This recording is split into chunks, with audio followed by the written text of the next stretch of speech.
You might have heard of the Congo Free State, but what really happened there? It's a story often whispered, a dark chapter of history that's rarely shouted from the rooftops. Let's pull back the curtain on a period that saw unimaginable suffering, all under the guise of a humanitarian mission.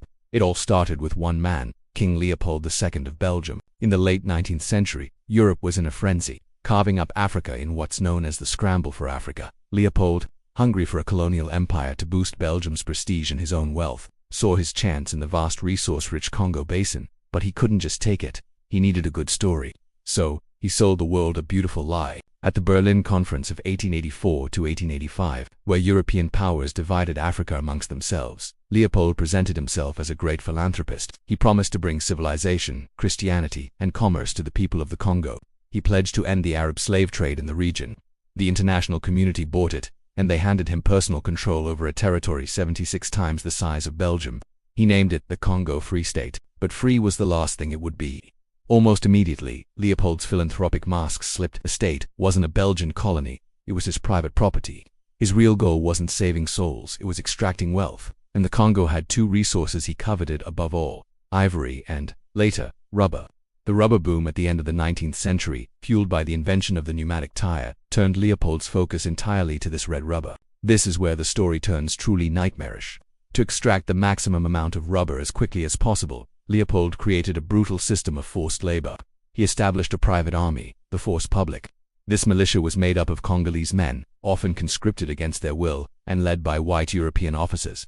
Their job was to enforce impossibly high rubber quotas on villages across the Congo. Imagine this. Your village is given a quota. Every man is forced to go deep into the dangerous jungle to tap rubber vines.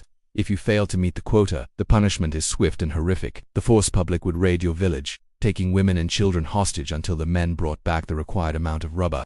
Many of these hostages starved to death in captivity. If a village resisted, or consistently failed to meet its quota, the consequences were even more severe. Entire villages were burned to the ground. People were indiscriminately killed. And then there was the most infamous practice of all, one that has become the haunting symbol of this era: the severing of hands. The proof they brought back was a severed right hand, but often soldiers would use bullets for hunting or miss their targets. To account for the spent cartridges, they would simply cut the hands off living people, including children. Baskets of severed hands became a horrifying form of currency for the soldiers to prove they were doing their jobs. The system was designed for maximum terror and exploitation. The Congolese people were trapped in a cycle of violence. They couldn't cultivate their own food because they were forced to collect rubber. This led to widespread famine. Diseases, introduced by Europeans and spread by the constant movement of soldiers and refugees, ravaged the population. The human cost was staggering.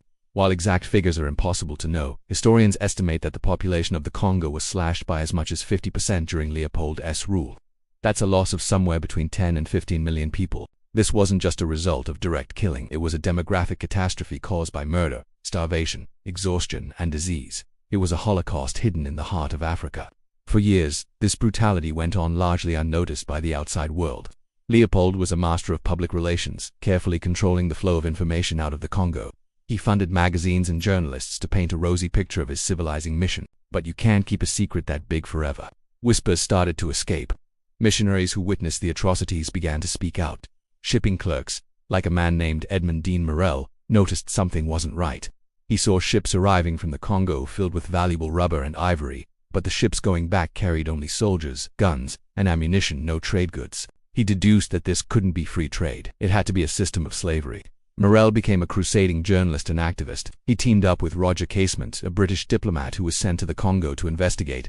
Casement's official report, published in 1904, was a detailed, damning account of the horrors he witnessed. It confirmed the stories of forced labor, mutilation, and mass murder. The Casement report, along with Morel's relentless campaigning and the shocking photographs taken by missionaries like Alice Seeley Harris, ignited one of the first major international human rights campaigns of the 20th century. Mark Twain wrote a scathing satire called King Leopold's Soliloquy. Arthur Conan Doyle, the creator of Sherlock Holmes, penned The Crime of the Congo. Public outrage grew around the world. The pressure became too much for Leopold to bear. In 1908, he was forced to cede his private fiefdom to the Belgian state. The territory was renamed the Belgian Congo. While this ended Leopold's personal rule in some of the most extreme brutalities, the system of economic exploitation and racial segregation continued for decades, right up until the Congo's independence in 1960. And what happened to Leopold? He never set foot in the Congo. He died in 1909, one of the richest men in Europe, having never been held accountable for the millions of lives destroyed by his greed. Before handing over the Congo, he had the state archives in Brussels burned to erase the evidence of his crimes. The story of the Congo Free State is a chilling reminder of the dark side of colonialism. It's a story of unchecked power, corporate greed disguised as philanthropy, and the devastating human cost when a people's humanity is denied. It's a history that has been silenced for too long, but one that we must remember, to honor the millions of victims and to ensure that such atrocities are never forgotten and never repeated. Thank you for watching. If you found this video important, please like and share it to help bring this story to a wider audience. And subscribe for more deep dives into the hidden corners of history. See you next time.